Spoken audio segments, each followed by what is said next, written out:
What if I told you that chronic fatigue syndrome is going to be one of the biggest teachers in your entire life?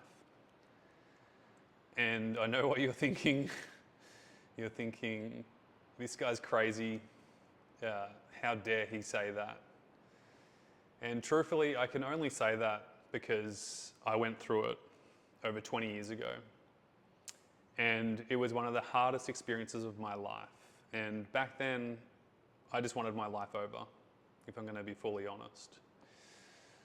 But fast forward to today, and it's been a long time since I overcame chronic fatigue syndrome. There were some powerful messages and powerful learnings that I had that I want to share with you today so it can help your life become easier and give you a pathway to maybe experience what I experienced. The first thing that I struggled with and that chronic fatigue syndrome ultimately gave me a life lesson in was identity. Before I got sick with chronic fatigue syndrome, I had one clear focus, and that clear focus was to become a famous basketball player. And it was literally my life. It was who I was as a person. I didn't know the me beyond basketball and beyond that dream and that identification of that person. And so you can imagine at the age of 16 having that dream and hopes and working towards it too. And then literally overnight, that dream wasn't a reality, that I couldn't do what I was once able to do, and I couldn't chase my dreams. And the breakdown of my identity was so strong. Going from a very fit, athletic person with dreams to losing them all and losing my functional ability to do stuff literally made me feel like I lost everything, which at that point I did. What I didn't realize is how much I was going to gain and how rich my life was going to become because of these circumstances, which at the time, there was no way I was thinking like that. And the shift for me came when I was trying so hard to keep this identity, and it was causing me so much suffering.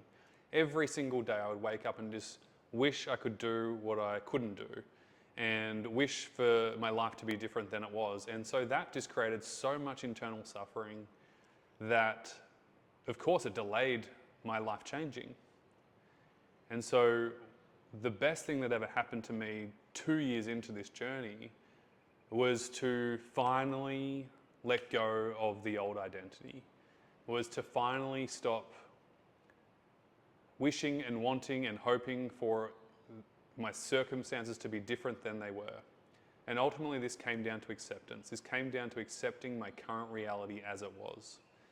And of course, it wasn't easy, but that was the first lesson that chronic fatigue syndrome was teaching me, was letting go of this identity that was no longer serving me and that was causing more suffering than good.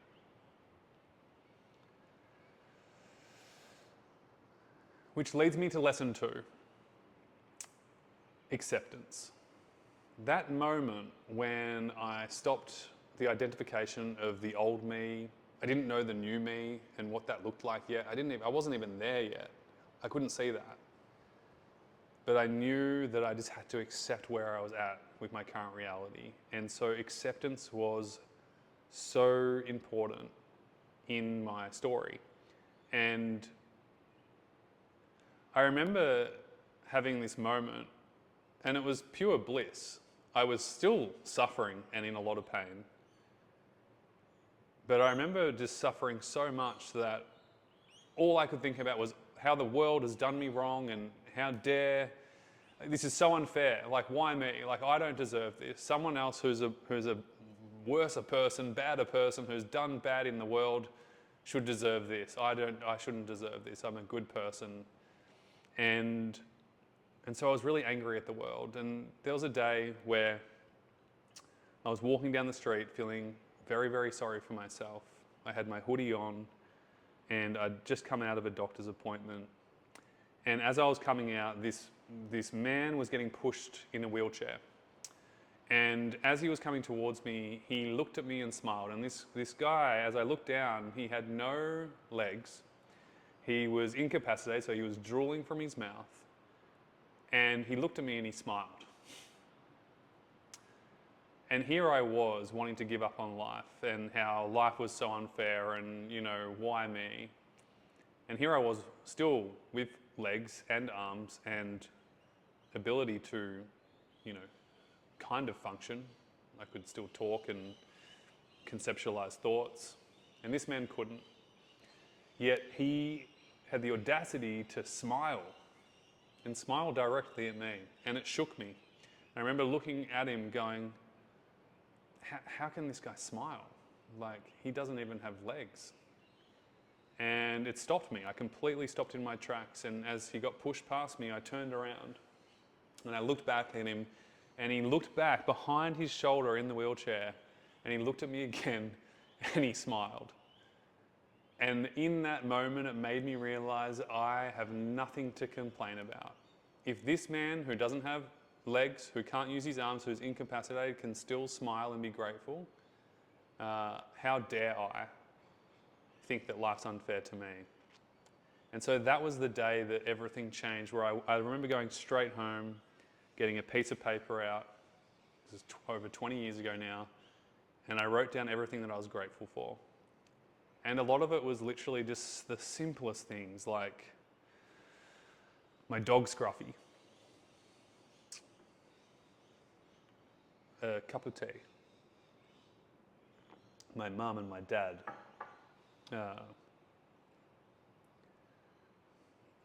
nature, the grass, my arms and my legs, my ability to still be able to smile, even though my life is very, very different than what it once was. I was, like I said, I was very, very low functioning. I had very little energy, could barely do anything, yet I still did have my arms and legs, and I had choices.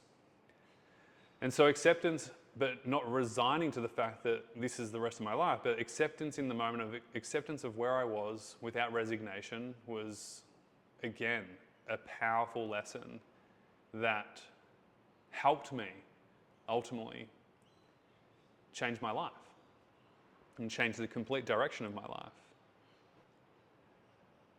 One of the biggest lessons that fundamentally shifted how I felt and the changes in my body was to stop looking at the mountaintop. For so long, I was just constantly staring at the top of the mountain, knowing where I wanted to go and knowing how my life wanted to look, but it felt so far away. And I remember just feeling hopeless because there was way too many thousand steps to get to where I wanted to get to. And so the biggest shift here was ultimately realizing to stop looking at the mountaintop and to focus on the right next step, on the thing that's right in front of me. And this fundamentally shifted everything too, because I was able to start the actions. I was able to start the behaviors and the changes that I needed to make in the moment, that would ultimately lead me on the path to get to the mountaintop of where I wanted to go. Now, of course, there was twists and turns, but ultimately that shifted everything. And so focusing more on the next step in on the mountain versus the top of the mountain was fundamentally life-changing.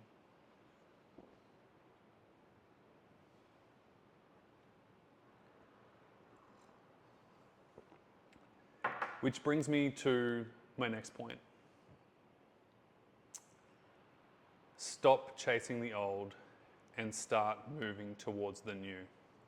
For those first 2 years before all these amazing learnings and teachings, I was still holding on to the old. I was chasing the old so hard and almost like desperation.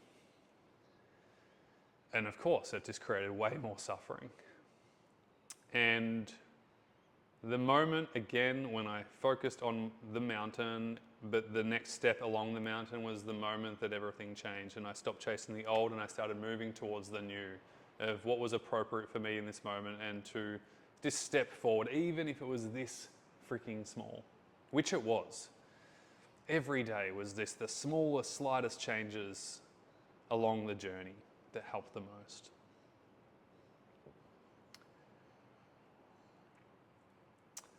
The next thing that really helped me was having a vision. But it wasn't about chasing the old, it was about creating a new vision of what I wanted my life to look like, and how I wanted to feel, be, look. And rather than chasing the old and, wishing and wanting for life to be different, creating a new vision felt different because it felt good.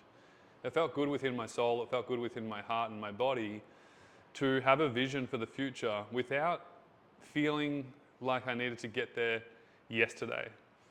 And again, this was just so powerful because it was the reason that helped me get up out of bed in the mornings when it was extremely hard to do so, when I didn't want to, when I wanted to give up. The vision was the thing that kept me alive. Which brings me to my next point. Without the vision, I would have stayed in distraction. And I think distraction can be really useful sometimes, and for sure it was for me. In fact, I think distraction can be life-saving in some situations where it's a way to deal with the suffering that you're going through. However, distraction is the root of blockages to your goals and dreams and vision. And one thing that I realized along my journey, particularly when I finally created my vision and knew where I wanted to go and build towards my new life, the distractions started to fall away because I became so focused on my vision and what mattered in the moment and the next step that was in front of me. And so stopping distractions was just so important, whether that's distractions with food, online, social media, even gaming online, pornography, whatever it is. Everyone's got their thing. And stopping those distractions were vital. And if you think about it, the people that are doing great in the world are the ones that are usually the least distracted. And so, having the vision, which actually will help stop the distraction, was pivotal for me.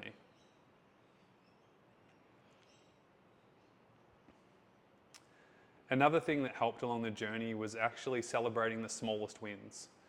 And it can feel so stupid when you're celebrating such small wins that your friends and your family and people in the society around you think it's irrelevant, think it's silly, think it's stupid.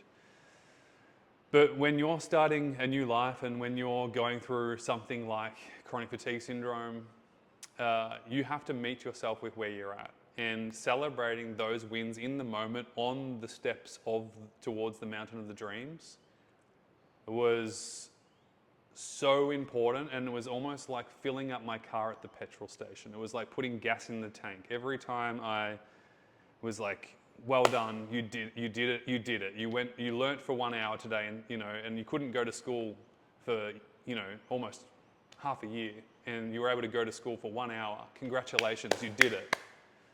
And I would just celebrate those small things. Even when I failed, my mathematics test, me and my parents still celebrated it. When I got the lowest enter score out of my entire year level, we still celebrated it because I just passed. And just passing was better than not just passing. And I didn't get the best score out of all my friends, and it wasn't very academic, but I passed. And so we celebrated that. And so celebrating those little wins and those big wins along the way, like I said, is like a daily fill up at the petrol station. You're filling up your car, you're filling up your tank with more energy and more momentum.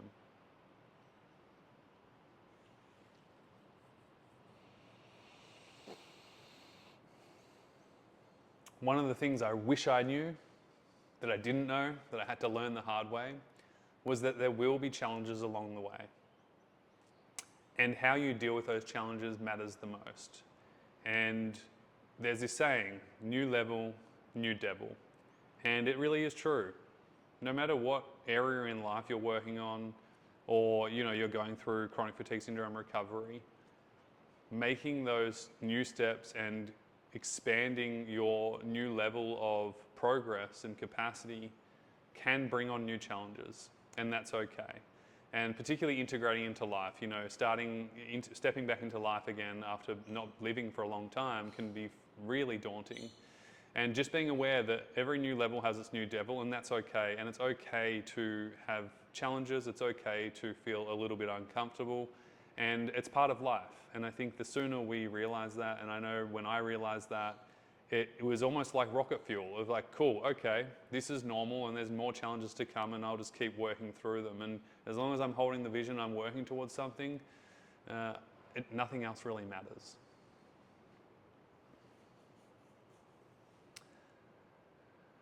And there's two more things that were so helpful. One was finding the message in the mess. Going through something like chronic fatigue syndrome is a spiritual journey, whether you like it or not. It's transformative if you allow it. And trying to find the hidden messages in the mess is really vital. To go, what's life trying to teach me right now? What's this pain trying to teach me right now? Paul Chek, really well-known, famous health coach, says, pain is your best teacher. It's always trying to tell you something. And I really do believe that there's always a hidden message in the mess. And then lastly, something that we all need a reminder on, and I certainly did back then, and I still do now, even though my life is so much richer, and there's no way I ever dreamed of being where I'm at now compared to me being in misery 20 years ago, just wishing my life was over and that how life is unfair. And then now, looking back, it's like, oh my God, my life is a million times better than I could have ever imagined than my original identity and plan and goals. And this is to smell the roses. I was out surfing with a friend over a year ago, and he's been through strokes. He lost his speech. He had to rebuild his entire life in his 60s. And he can barely, speak properly. He's been relearning. He's doing amazing. But, you can imagine the challenges that have come from losing all your ability to function in the world.